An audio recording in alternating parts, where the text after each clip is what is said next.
Hello students, welcome back to the product design module. इस module में मैं आपसे बात करूंगा इंडेक्सिंग और डिवाइडिंग हेड के बारे में। इंडेक्सिंग और डिवाइडिंग हेड एक एक ही टर्म है और इसका इस्तेमाल जो है आपका मिलिंग मशीन में इसका यूटिलाइज़ किया जाता है। अब आपको जैसे पता है कि मिलिंग मशीन में हम स्पर गियर बनाते हैं और आप मिलिंग मशीन जब तक ऑपरेट नहीं कर सकते जब तक कि आपको इंडेक्सिंग या फिर डिवाइडिंग हेड ऑपरेट करना नहीं आता हो। अगर आपको उसके फॉर्मूले के बारे में मालूमात नहीं है, अगर आपको ये नहीं पता कि इंडेक्सिंग किस तरह से फंक्शन करता है, उसका वर्किंग अगर आपको नहीं मालूम, तो आप मिलिंग मशीन पे स्पर गियर नहीं बना सकते। सबसे पहले मैं आपको बता देता हूँ कि एक्चुअली में इंडेक्सिंग का काम क्या होता है। यहाँ पर अगर आप फर्स्ट लाइन पढ़ेंगे यहाँ पर, यहाँ पर फर्स्ट लाइन में ये लिखा हुआ है कि इंडेक्सिंग हेड हो गया या फिर आपका डिवाइडिंग हेड हो गया, उसका ये मैकेनिज्म होता है कि वो आपका जो गियर होता है या फिर आप कहें एक इमेजिनरी सर्कल होता है, या फिर एक इमेजिनरी सर्कल के बाद आपने कैलकुलेट किया था एडेंडम सर्कल जो रहता है, उस पर आप गियर बनाते हैं। उसका एडेंडम सर्कल डायमीटर जिस पे गियर आप बना रहे हैं, उन गियर के बीच में एक प्रॉपर स्पेसिंग होनी चाहिए, मींस इक्वल स्पेसिंग होना चाहिए। तो इसके लिए हम किसका इस्तेमाल करते हैं? इंडेक्सिंग और डिवाइडिंग हेड का इस्तेमाल करते हैं, ताकि हम गियर्स के अंदर जो टीथ्स के बीच में, जो टूथ के बीच में स्पेस होता है, उनको इक्वली हम डिवाइड कर सकें। फर्स्ट पॉइंट जो है आपसे ये इंडिकेट कर रहा है। अब हम बात कर लेते हैं सेकेंड पॉइंट के बारे में। एक्चुअली मैं यहाँ पर सेकेंड पॉइंट कहना चाह रहा है एक मैकेनिज्म के बारे में। यहाँ पर जो इंडेक्सिंग मैकेनिज्म यूज़ करता है वो आपका worm and wheel mechanism use करता है, जिसमें कि वॉर्म पर, व्हील पर आपके कम से कम 40 टीथ होते हैं। और जो आपका वॉर्म व्हील होता है जिसके ऊपर 40 टीथ होते हैं, उसे इस 40 टीथ वाले व्हील को इंडेक्सिंग हेड के स्पिंडल पे लगाया जाता है, और इंडेक्सिंग हेड इसका स्पिंडल पर आपका क्या लगा रहता है? आपका वर्क पीस लगा रहता है, जॉब लगा रहता है। और सिंगल कट वाला आपका क्या होता है? वॉर्म जो रहता है वो आपके इंडेक्स प्लेट से या फिर सेक्टर से आपका कनेक्टेड रहता है। अभी तक आपको ये मैकेनिज्म समझ में नहीं आ रहा होगा, बट मैं आपको इसको बाय डायग्राम जब समझाऊंगा तो आपको ये समझ में आ जाएगा। अभी के लिए सिर्फ इतना याद रखिए कि वॉर्म वे, इसमें इंडेक्सिंग में हम मैकेनिज्म इस्तेमाल करते हैं वॉर्म एंड व्हील का। व्हील पर हमारे 40 टीथ कट होते हैं, और सिंगल कट वाला वॉर्म हम जो रहता है इसमें इस्तेमाल करते हैं। तो व्हील पे 40 टीथ रहते हैं और आपका सिंगल वॉर्म कट रहता है। नेक्स्ट इंपॉर्टेंट होता है एक्चुअली में इंडेक्सिंग में इंडेक्स प्लेट। अब इंडेक्स प्लेट में एक्चुअली में फर्स्ट पॉइंट अगर आप यहाँ देखेंगे तो यहाँ लिखा हुआ है कि इंडेक्स प्लेट में 6 तरह के राउंड प्लेट्स होते हैं, अलग अलग तरह के, और उसमें हर एक होल के बीच में क्या होता है? स्पेस होता है। यहाँ पर इंडेक्स प्लेट का आपको डायग्राम नहीं दिख रहा है, बट ये पॉइंट सारे मैं समझा रहा हूँ। एट द एंड में आपको विद डायग्राम सारे के सारे पॉइंट्स में दोहराऊंगा, तो आपको सारे पॉइंट समझ में आ जाएंगे। तो सबसे पहला तो इंडेक्स प्लेट के अंदर होल्स होते हैं सीरीज के साथ, और अलग अलग सर्कुलर प्लेट में अलग अलग होल्स होंगे। यहाँ पर एक इंडेक्स पिन भी होती है, जिसको अगर आप जहाँ जिस होल में इंसर्ट करना चाहते हैं वहाँ पर इंडेक्स पिन को आप इंसर्ट कर सकते हैं। अलग अलग प्लेट्स का आप इस्तेमाल कर सकते हैं अकॉर्डिंग टू द रिक्वायरमेंट। ये इंडेक्स प्लेट्स होती हैं। स्टूडेंट, जैसा कि मैंने आपसे कहा कि अलग अलग प्लेट्स होती हैं, तो यहाँ पर आप देख सकते हैं प्लेट 1 के अंदर कितने हो, एक सर्किल, स्टार्टिंग वाला जो सर्किल होगा उसमें 15 होल होंगे। उसके नेक्स्ट वाला जो एक जैसे सर्किल ये है, इसमें 15 होल होंगे। इसके बाद नेक्स्ट सर्किल जो होगा 16 होंगे, उसके नेक्स्ट में 17 होंगे, उसके नेक्स्ट में 18 होंगे, इसके नेक्स्ट में 19 होंगे, इसके नेक्स्ट में आपका 20 होल्स होंगे। मींस इस तरह की प्लेट्स में क्या होते हैं आपके, ये हर एक जो कोसेंट्रिक सर्किल बढ़ता चला जा रहा है उसमें आपके होल्स बढ़ते चले जा रहे हैं।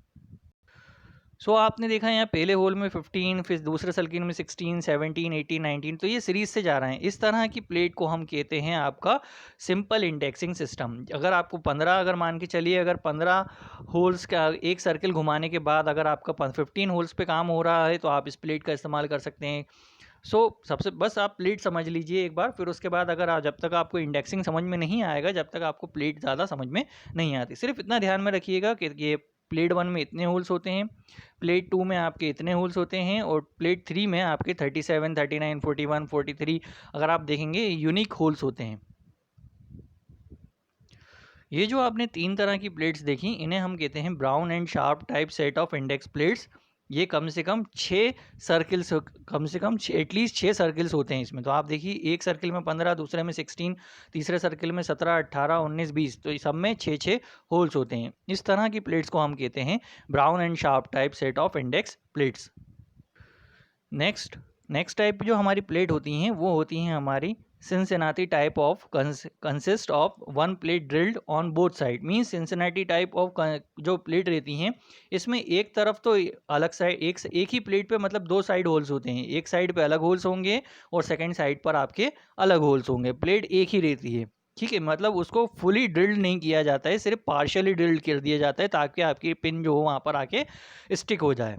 अब मैं आपको क्या करता हूँ, बाय डायग्राम सारा का सारा इंडेक्सिंग का वर्किंग समझाता हूँ, और जितने भी मैंने यहाँ पे पॉइंट्स आपको समझाए हैं वो 1 बाय 1 करके मैं आपको वहाँ पर बताता जाऊँगा। नाउ स्टूडेंट्स, ये है आपका इंडेक्सिंग का मैकेनिज्म, जिसका काम क्या होता है, आपके वर्क पीस को इक्वली स्पेस में डिवाइड करना, टूथ के बीच में स्पेस में, टूथ्स के बीच का जो स्पेस है उनको इक्वली डिवाइड करना। अब एक्चुअली में आप यहाँ पर देख रहे हैं इंडेक्स हेड। इस इंडेक्स हेड को अगर मैं आगे की तरफ बढ़ा दूं, और यहाँ पर मैं आपका ये इंडेक्स हेड को मैं आगे की तरफ बढ़ाता हुआ ले गया यहाँ से, ठीक है। ये एक इंडेक्सिंग हेड की शाफ्ट है जिसके ऊपर मेरा क्या लगा हुआ है, यहाँ पर मेरा गियर लगा हुआ है, और इस पर मुझे क्या बनाने हैं, गियर्स बनाने हैं। इस पर मुझे अपने गियर्स बनाने हैं। सो इस बात का ध्यान रखिएगा सिर्फ कि अभी यहाँ पर जो है ये इंडेक्सिंग, ये जो देख रहे हैं आप इंडेक्सिंग हेड स्पिंडल, इस शाफ्ट को, ये शाफ्ट है यहाँ पर, इससे शाफ्ट कनेक्ट रहती है, और इस शाफ्ट के ऊपर ही हम क्या करते हैं, अपना वर्क पीस माउंट करते हैं। सो अब मुझे अगर जैसे मान के चलिए ये 2 टीथ हैं यहाँ पर, एक तो टीथ ये रहा मेरा और एक टीथ ये रहा। सो दोनों के बीच में इक्वल स्पेसिंग के लिए मुझे क्या करना पड़ेगा, इंडेक्सिंग हेड स्पिंडल को रोटेट करना होगा। और ये इंडेक्सिंग हेड स्पिंडल किसके थ्रू रोटेट होगा, आपका वॉर्म व्हील के थ्रू रोटेट होगा। सो इस बात का ध्यान रखिएगा कि आपके इंडेक्सिंग हेड स्पिंडल से के पास जो कनेक्ट रहता है वो रहता है आपका वॉर्म व्हील, ठीक है। तो वॉर्म व्हील मैकेनिज्म का, इंडेक्सिंग हेड मैकेनिज्म है, हम वॉर्म व्हील का इस्तेमाल करते हैं। ये रहा आपका वॉर्म और ये रहा आपका वॉर्म व्हील, ठीक है। तो वॉर्म व्हील का इस्तेमाल करते हैं, जिसमें मैंने आपको पॉइंट में कहा था कि वॉर्म व्हील को हम इंडेक्सिंग हेड स्पिंडल से कनेक्ट करते हैं। तो ये रहा इंडेक्सिंग हेड स्पिंडल। तो वॉर्म व्हील को हमने इंडेक्सिंग हेड स्पिंडल से कनेक्ट कर दिया था। अब वॉर्म व्हील में कितने टीथ होते हैं, आपके 40 टीथ रहते हैं। नेक्स्ट आपका जो वॉर्म होता है वो कौन सा होता है, सिंगल थ्रेड कट होता है, और ये किस पे लगा रहता है, ये आपका वॉर्म शाफ्ट से कनेक्ट रहता है। और वॉर्म शाफ्ट आपकी किससे कनेक्ट रहती है, आपकी ये आपकी इंडेक्स प्लेट होती है, ये कहलाती है आपकी इंडेक्स प्लेट। यहाँ पर जो दिख रहा है आपको, ये इंडेक्स प्लेट होती है।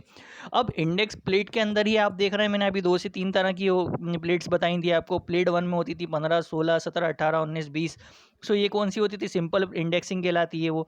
कुछ उसके बाद मैंने अलग दिखाई हैं आपको जिसमें 6-6। सो ये इंडेक्स प्लेट में आपके 6 होल्स होते हैं। उसके बाद ये क्या होता है आपका सेक्टर आर्म। ये सेक्टर आर्म होता है, एक्चुअली में इसके अंदर 2 सेक्टर आर्म होते हैं। एक तो ये दिख रहा होगा आपको जस्ट पिन के नीचे, ये उसकी अगली तरफ है, ये दूसरी तरफ, यहाँ तो सामने है, लेकिन ये जो 2 सेक्टर आर्म होते हैं, एक तो ये सामने दिख रहा है आपको सेक्टर आर्म, और एक ये दूसरा वाला सेक्टर आर्म दिख रहा होगा, ये जो दिखा रहा है ये दूसरी तरफ है, मतलब इस तरफ से दिखेगा वो आपको, ठीक है। सो मैं आपको जो एक्चुअल पिक्चर है इंडेक्सिंग की वो भी मैं आपको शो करूँगा। सो ये इंडेक्स, उसके बाद आपका जो है इंडेक्सिंग पिन जो रहती है, ये देखिए आप, इंडेक्सिंग पिन क्या होता है, ये जो आपका इंडेक्सिंग क्रैंक है, ये एक्चुअली में यहाँ पर एक पिन, एक तरह की आपकी, यहाँ पर जो ये आपका इंडेक्सिंग क्रैंक है, ये नट बोल्ट के थ्रू यहाँ पे टाइट है। सो आप क्या कर सकते हैं, नट बोल्ट को अगर आप लूज़ करेंगे तो इंडेक्सिंग क्रैंक को आप क्या कर सकते हैं, ऊपर नीचे मूव कर सकते हैं। दूसरी बात, आपको यहाँ पर जो ये इंडेक्सिंग पिन का ये जो व्हील होल्डर दिख रहा है यहाँ पर, इसको होल्ड करके आपको क्या करना होता है, इसको होल्ड कर आपको खींचना होता है इसको। जैसे ही आप इसको पुल करते हैं, सो यहाँ पर नट के अंदर की तरफ, इस वॉर्म व्हील के अंदर एक स्प्रिंग लगी रहती है, तो वो स्प्रिंग क्या हो जाती है, खिंच जाती है, और जिस वजह से ये क्या होता है, ये बाहर की तरफ आता है। और जैसे ही ये क्रैंक आपका बाहर की तरफ आता है, सो जैसे ही ये क्रैंक आप इसको पुल करते हैं बाहर की तरफ, देन ये इंडेक्स पिन क्या होगी, बाहर आ जाएगी निकल के। देन आप क्या कर सकते हैं, इस इंडेक्स क्रैंक को रोटेट कर सकते हैं और किसी भी होल के अंदर इंसर्ट कर सकते हैं।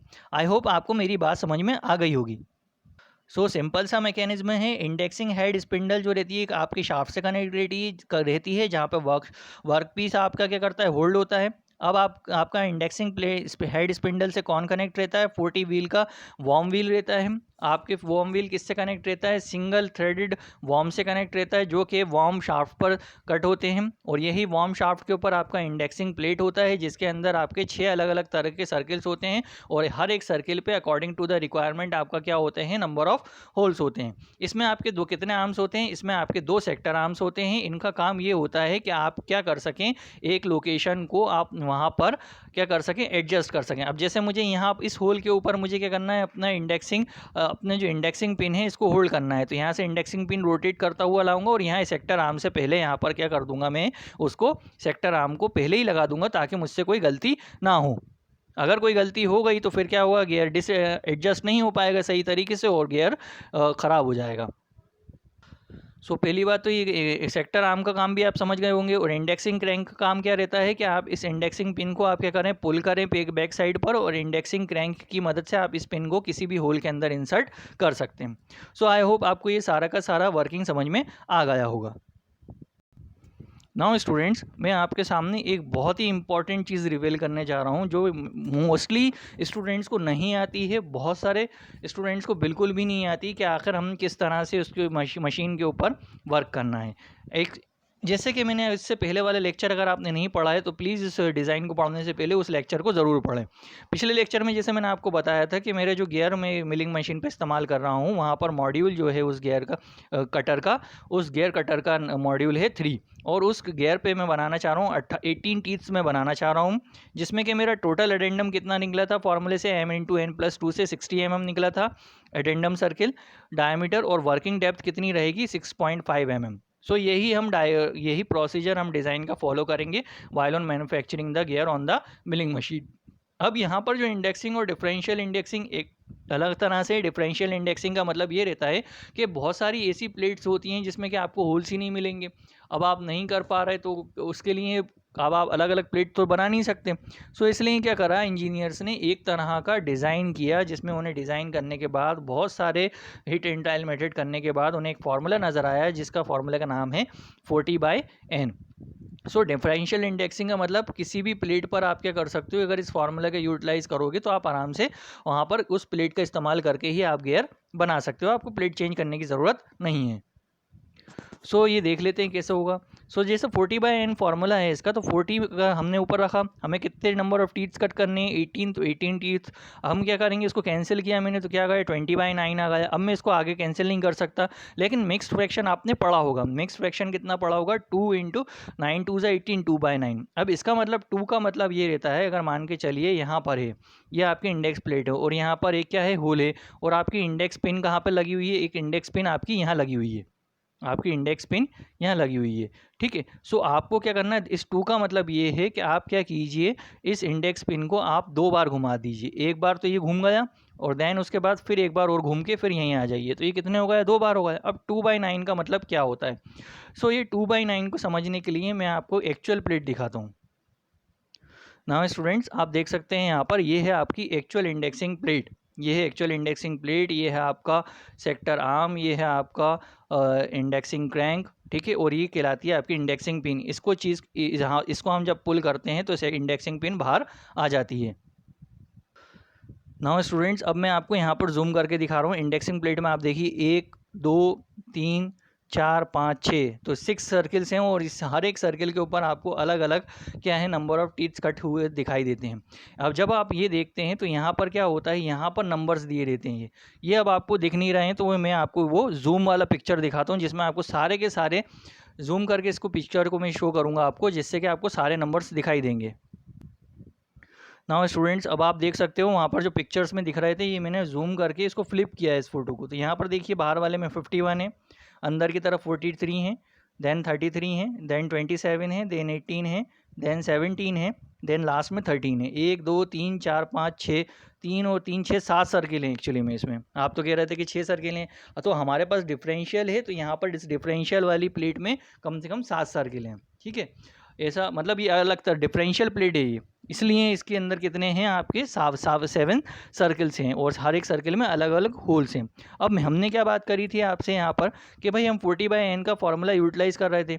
सो 40/n में क्या देखा हमने कि 40/n का मतलब 40/18 से डिवाइड करा हमने, तो यहाँ पर कितना आ गया था भाई, हमने अगर इसको डिवाइड किया तो ये आ गया था आपका 20/9 से। देन आपने क्या कर दिया था, इसको मिक्स फ्रैक्शन में कन्वर्ट कर दिया था, मतलब 9 2 18, 18 और 2 तो 2/9। इट्स 2 का मतलब हम समझ गए थे कि आप क्या करते हो, अगर मान के चलो यहाँ पर आपका कोई इंडेक्स है और यहाँ पर कोई होल है और यहाँ पर आपका इंडेक्सिंग पिन लगा हुआ है। सो आपको क्या करना है, इस इंडेक्सिंग पिन को 2 बार रोटेट करना है इसी जगह पे। तो एक बार ये रोटेट हो गया और दूसरी बार रोटेट करके आप वापस उसी लोकेशन पर आ गए। याद रखिएगा यहाँ पर हमारा इंडेक्स मिक्स फ्रैक्शन आया है 2 × 2/9 और 2 बार आप इसको रोटेट कर चुके हैं। सो स्टूडेंट्स अभी तक हम 2 बार रोटेट भी कर चुके हैं अपने इंडेक्सिंग पिन को और 2 × 2/9 का। अब क्या होता है कि इस 2 × 2/9 का मतलब क्या होता है। सो ये 2/9 अगर आप देखेंगे यहाँ पर क्या दिया हुआ है 18 है ना। सो 18 भी दिया हुआ है 27 भी दिया हुआ है। तो मैं क्या करता हूँ, इस 2/9 को ऊपर नीचे ऐसे नंबर से मल्टीप्लाई करूंगा कि ये क्या बन जाए, 18 बन जाए या 27 बन जाए आराम से, क्योंकि 9 में 27 भी आता है 18 भी आता है। सो मैं ज़्यादा दूर नहीं जाऊंगा। 18 का मतलब 18 होल, 27 का मतलब 27 होल्स। सो मैं दोनों में 2/9 में ऊपर नीचे किससे मल्टीप्लाई कर देता हूँ, 2 से मल्टीप्लाई कर देता हूँ। तो ये कितना हो जाएगा, 2 2 ज़ा 4, 9 2 ज़ा 18। इसका मतलब ये है कि 18 सर्किल पर आपने क्या किया था, अभी इससे पहले आपने ये किया था कि यहाँ पर आपकी इंडेक्स प्लेट है और यहाँ पर एक होल है और यह आपकी इंडेक्सिंग पिन लगी हुई है। आपने इसको कितने टाइम्स घुमाया, एक बार रोटेट किया और 2 बार रोटेट करके आप इसी जगह पे वापस आ गए। लेकिन अब आपको क्या करना है, इस 18 वाले प्लेट पर, जिस पर इस सर्किल पर 18 होल्स जो हैं, यहाँ से आपको 4 कदम आगे जाना है। 1 होल, 2 होल, 3 होल और 4 होल, यहाँ पर 4 कदम आगे जाना है। सो आपका जो अभी आपने क्या किया, यहाँ पर टीथ कट करा था, यहाँ पर स्पेस कट करा जैसे मान के चलिए, है ना। तो फिर अगली स्पेसिंग जो आएगी बिल्कुल एग्जैक्टली वो इन दोनों बीच टूथ्स के बीच में एग्जैक्टली सेम स्पेसिंग आएगी। सो 4/18 का मतलब ये है कि 18 होल में से आपको 4 कदम आगे जाना पड़ेगा, वो भी इस क्रैंक पिन को 2 बार रोटेट करने के बाद। देखिए ये सिर्फ एक प्रोसीजर है जो मैं समझाना चाह रहा हूँ। हालांकि अगर आपको नहीं आएगा समझ में, तो मैं आपको जो ऑनलाइन क्लास आपको अवेलेबल करवाऊँगा वहाँ पर वो आपको समझ में और अच्छे से आ जाएगा। सो स्टूडेंट्स आपने जैसे देखा कि 2 बार मैंने आपसे कहा कि मैंने मिक्स फ्रैक्शन में से कन्वर्ट कर लिया। देन 2 बार आप क्या करेंगे, इंडेक्सिंग पिन को सबसे पहले रोटेट करेंगे सेम होल के ऊपर जहाँ पर 18 होल हैं, और आप मिक्स फ्रैक्शन को किस में बना देंगे, इस तरह का डिनोमिनेटर बनाएंगे जो कि 18 होल्स का बन जाए। और उसके बाद उस 18 होल्स में आपको 2 बार इंडेक्सिंग पिन को रोटेट करने के बाद आपको 4 कदम 4 होल्स आगे जाना है। सो 2 का मतलब क्या है, 2 complete turns of the indexing crank या इंडेक्सिंग पिन। और 18/4 का मतलब ये है 4 holes moved by indexing pin out of 18 holes after moving 2 holes. वही बात लिखी है मैंने यहाँ पर जो मैं आपको हिंदी में समझा रहा हूँ। तो इस तरह से आपका क्या होगा, 18 टीथ्स जो कट होंगे आपके गियर के ऊपर, उनके अंदर स्पेसिंग क्या होगी, बराबर इक्वल रहेगी। और वर्किंग डेप्थ कितनी रहेगी आपकी, 6.5 mm रहेगी। हर एक टीथ को कट करने के बाद आपको वर्नियर कैलिपर की हेल्प से आपको ये डेप्थ मेज़र करनी पड़ी होगी। ठीक है। सो ये था आपका इंडेक्सिंग या फिर डिवाइडिंग हेड का आपका मैकेनिज्म और इसका formula, how to operate, how to use indexing mechanism. So students I hope आपको समझ में आया होगा। If you have any kind of a doubt regarding this lecture, you can ask me in the comment section, and thank you for watching this video.